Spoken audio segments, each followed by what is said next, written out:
नमस्कार, news world के खास कार्यक्रम इनसाइड राजतंत्र में आपका स्वागत है। मैं हूं अविनाश। इनसाइड राजतंत्र में हम बात करेंगे राजनीति और ब्यूरोक्रेसी के फैसलों की इनसाइड जानकारी की। खुलासा करेंगे कि आखिर इन फैसलों के अंदर के क्या कारण हैं।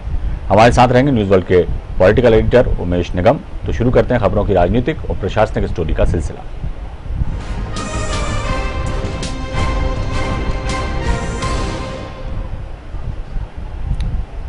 छूट के मामले में आयकर दाता पर लगातार तलवार लटकती नजर आ रही है। प्रदेश की विभिन्न योजनाओं में पहले से शुमार आयकर दाता अब एक एक कर आउट किए जा रहे हैं।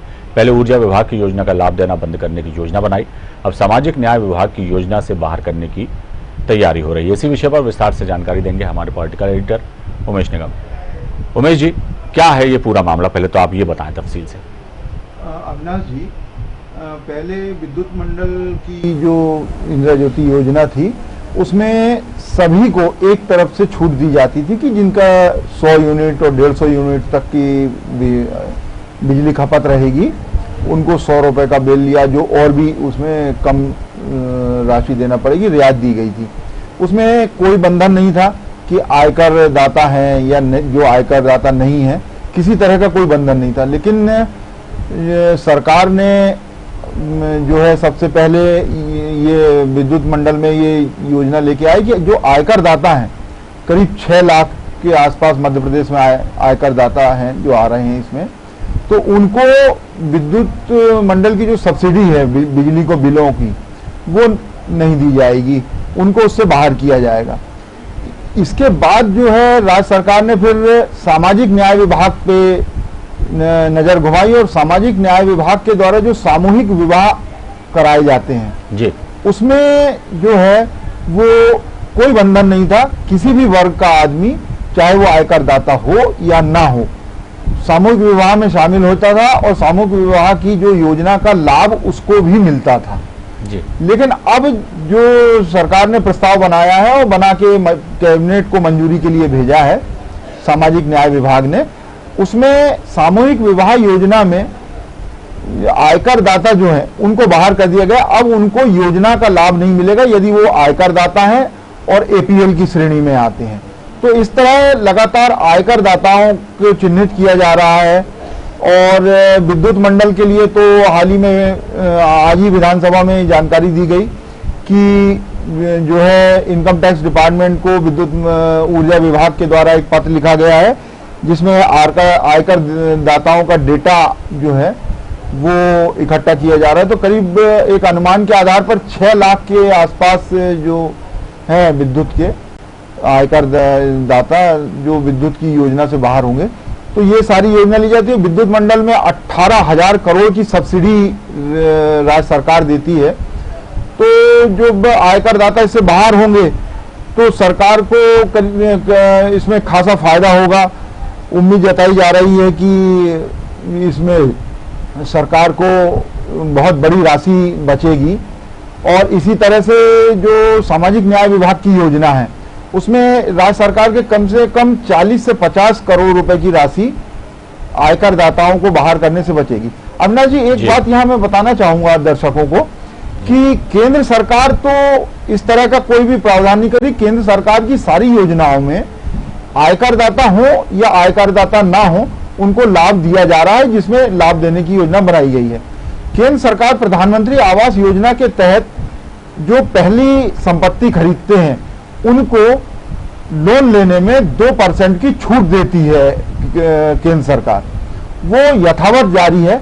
लेकिन राज्य सरकार जरूर आयकर दाताओं को चिन्हित कर रही है उनको ऐसी योजनाओं से बाहर करने के लिए जी। तो राज्य सरकार में जरूर आयकर दाताओं के ऊपर तलवार लटक रही है कि उन योजनाओं का लाभ नहीं मिलेगा, लेकिन केंद्र की योजनाओं में उन जो है आयकर दाताओं को लाभ मिल रहा है। उमेश जी, लगातार अब जैसा आपने ही बताया कि केंद्र सरकार की अभी ऐसी कोई मंशा नहीं है, वो लगातार जो योजनाएं हैं उनका वो लाभ आयकर दाता हों या ना हो उन्हें देने का काम कर रही है। लेकिन जो ये नकेल कसने की तैयारी राज्य सरकार द्वारा की जा रही है, पेट्रोल डीजल के दाम भी मध्य प्रदेश में सबसे ज़्यादा है, राजस्व बढ़ाने के लिए इस तरह के उपक्रम जो सरकार द्वारा किए जा रहे हैं ये कहीं ना कहीं आम जनता की जेब पर काफ़ी असर डालने वाले हैं। पहले से ही महंगाई से लोग जूझ रहे हैं और जो आयकर दाता हैं, जो ईमानदारी से टैक्स जो भरते हैं उन पर अब इस तरह की जो तलवारें लटक रही हैं, इस तरह से ये भी जो है एक आने वाले समय में निश्चित तौर पर सरकार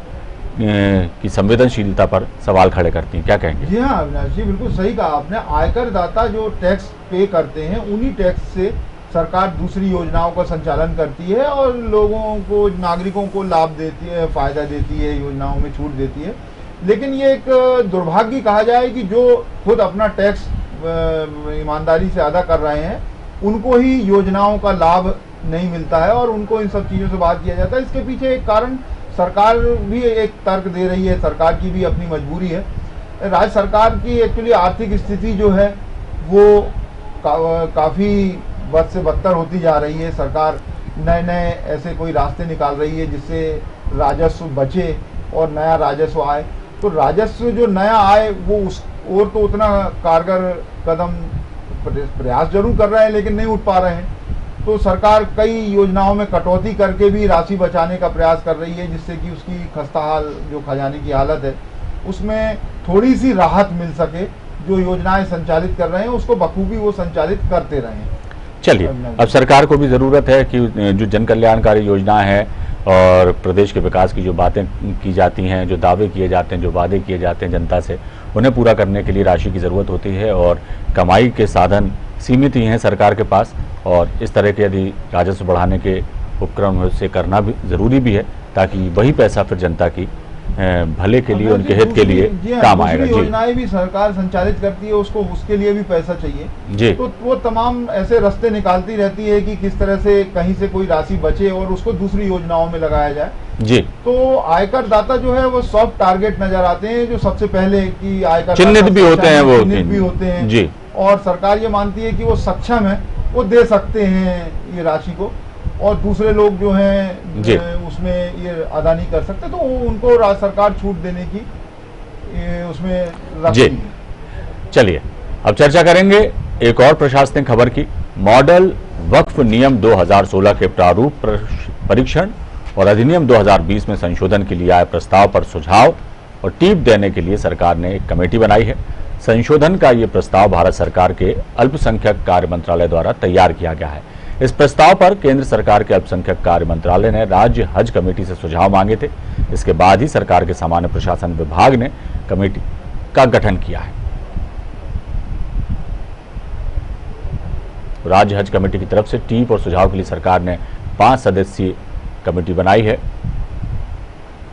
मध्य प्रदेश वक्फ नियम 2000 एवं मॉडल वक्फ नियम 2016 का तुलनात्मक परीक्षण कर ये रिपोर्ट तैयार करेगी। केंद्र सरकार के अल्पसंख्यक कार्य मंत्रालय ने ये मॉडल तैयार किया है।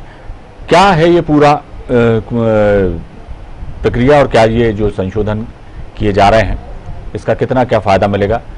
उमेश जी, ये थोड़ा सा बताएं। अविनाश जी, ये जो वक्फ नियम है वो केंद्र सरकार के अल्पसंख्यक कार्य मंत्रालय के द्वारा तैयार किए गए हैं और उसका एक प्रारूप तैयार किया है मॉडल का कि जो वक्फ में क्या क्या फायदे दिए जाए अल्पसंख्यकों को, क्या उनके लाभ के और योजनाएं चलाई जाएं या क्या किया जाए।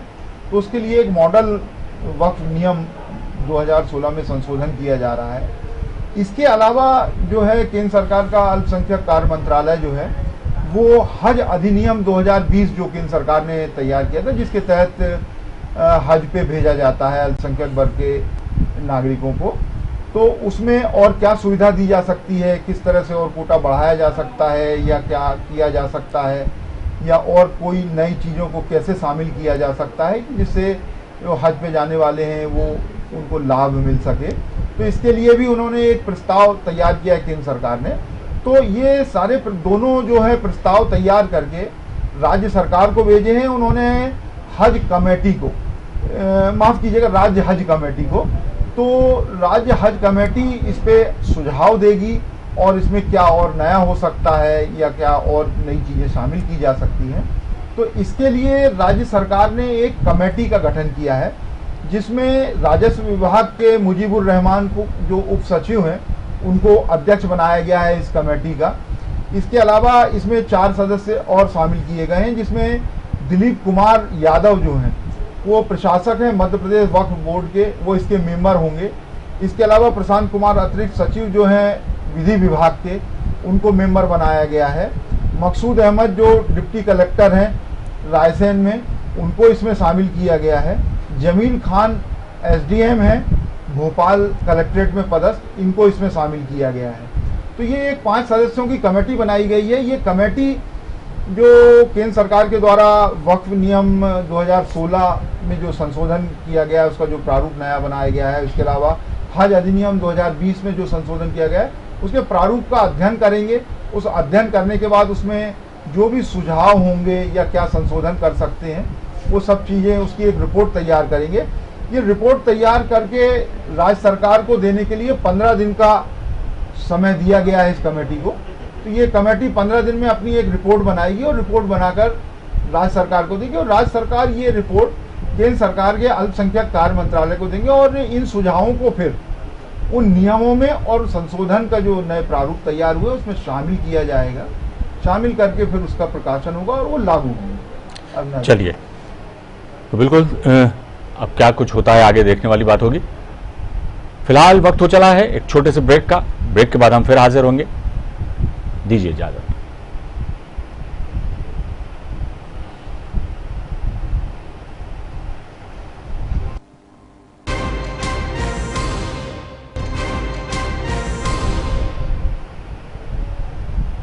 ब्रेक के बाद हम हाजिर हैं और अब चर्चा करेंगे एक और प्रशासनिक खबर की। प्रदेश के सरकारी महकमों में योजनाओं के लिए दिए गए ठेके में सामान की सप्लाई के एवज में मोबिलाइजेशन एडवांस देने का लंबे समय से गोरख धंधा चल रहा है। जल संसाधन विभाग में ऐसे ही कुछ मामले प्रकाश में आए हैं जिसमें अरबों की राशि मोबिलाइजेशन एडवांस के नाम पर दे दी गई। मोबिलाइजेशन एडवांस घोटाला सामने आने के बाद विभाग ने प्रदेश भर के ऐसे सभी मामलों की जांच के लिए 3 सदस्यीय कमेटी का गठन किया है। इधर सिंचाई परियोजना के ऐसे ही एक मामले में पेमेंट शेड्यूल का शिथिलीकरण कर ड्यू डेट से 3 साल पहले किए गए भुगतान के मामले की मुख्यमंत्री शिवराज सिंह चौहान ने पूर्व में ही ईओडब्ल्यू को जांच करने के निर्देश दे दिए हैं। इसी खबर पर पूरी जानकारी देंगे हमारे पॉलिटिकल एडिटर उमेश निगम।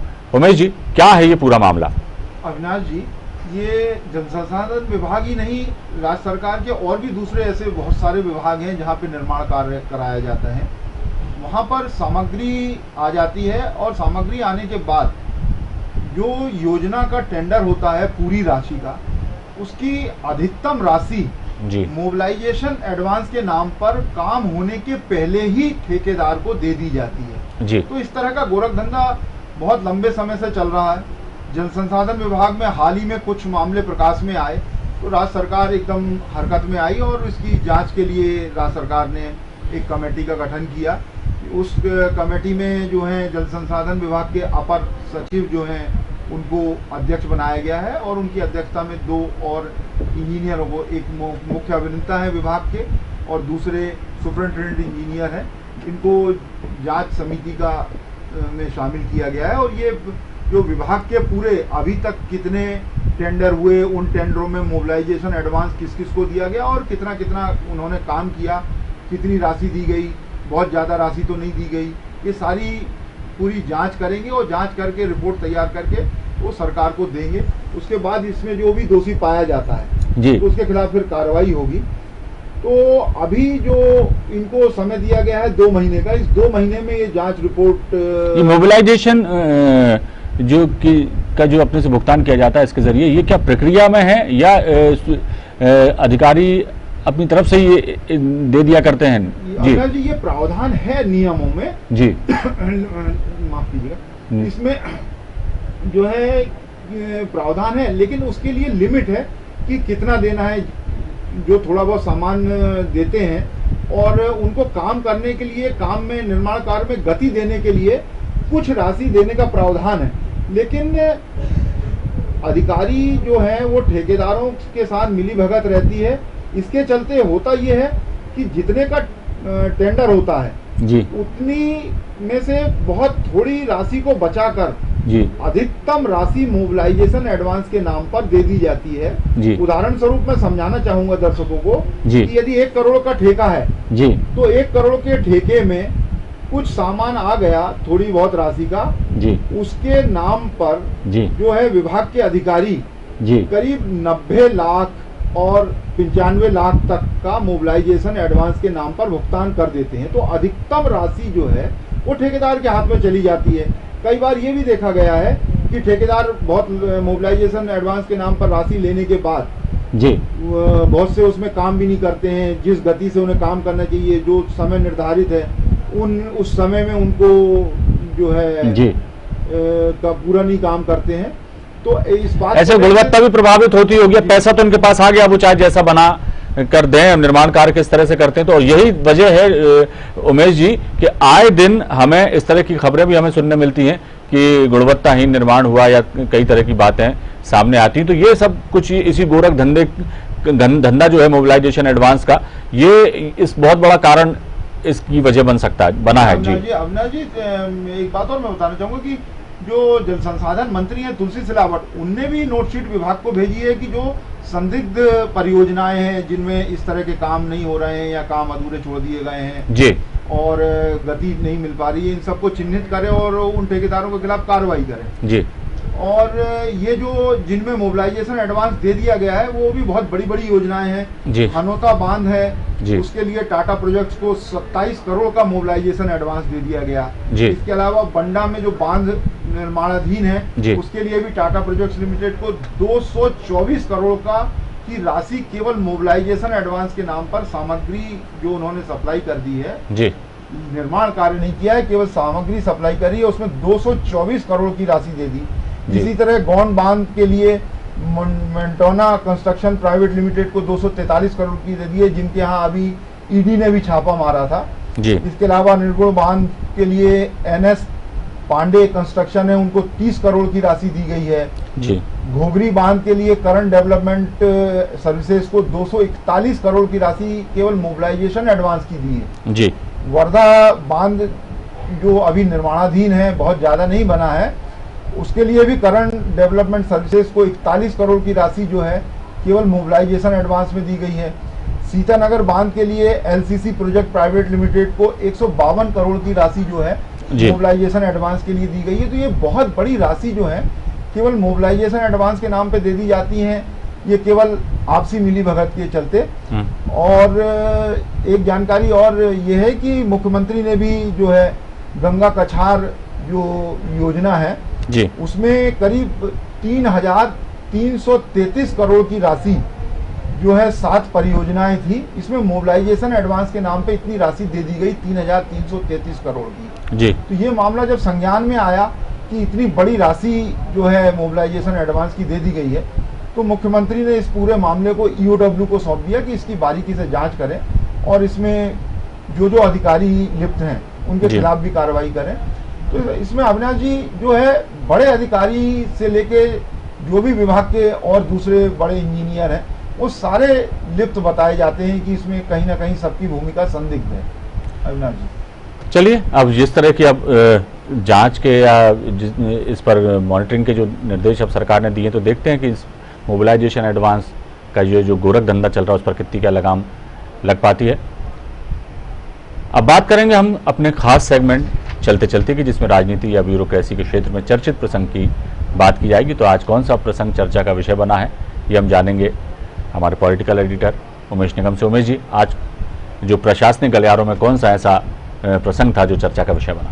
अविनाश जी जी, जो राजनीतिक और प्रशासनिक गलियारों में एक मंत्री जी के भाई जो उनके बड़े भ्राता हैं वो खासे चर्चा का विषय बने हुए हैं। जी। दरअसल जो मंत्री जी के भाई हैं जी वो बेरोजगार हैं, उनके पास कोई रोजगार है नहीं जी। तो मंत्री जी की रजामंदी होगी जी या नहीं होगी ये तो काल के गर्त में बात समाई है, ये बाद में लोगों को समझ में आएगी जी। लेकिन जो मंत्री जी के बड़े भ्राता हैं जी वो विभाग के जी सभी आला अफसरों को बुलवाते हैं जी और एक एक करके पूरी वो समीक्षा करते हैं जी और समीक्षा करने के दौरान वो सारी बातें कर लेते हैं जी। तो इससे उनकी भी बेरोजगारी भी दूर हो रही है, कहा यह जा रहा है जी, और मंत्री जी की तो जो मदद हो रही है वो हो ही रही होगी। जबकि विभाग में 7 आईएएस अफसर जो हैं वो पदस्थ हैं जी, समीक्षा वो भी कर सकते हैं, मंत्री जी भी कर सकते हैं जी। लेकिन मंत्री जी के भ्राता जो कर रहे हैं जी वो खासा चर्चा का विषय बना हुआ है। और जो मंत्री जी हैं जी वो काफी ऊर्जावान मंत्री हैं, हमेशा चर्चा में बने रहते हैं जी। और दर्शकों की सुविधा के लिए बता दें कि वो चंबल क्षेत्र से आते हैं। तो अविनाश जी खासा चर्चा का विषय बना हुआ है मंत्री जी और उनके भ्राता जी, जी। अब कौन मंत्री हैं ये अब समझने वाले समझ गए होंगे। बहुत बहुत शुक्रिया उमेश जी इस चर्चा के लिए और ये जानकारी देने के लिए। इनसाइड राजतंत्र में आज बस इतना ही। कल फिर मिलेंगे राजनीति और ब्यूरोक्रेसी के कुछ नए फैसलों की इनसाइड स्टोरी के साथ। तब तक के लिए मुझे दीजिए इजाज़त और आप देखते रहिए हमारे न्यूज़। खबरों का सिलसिला लगातार जारी है। नमस्कार।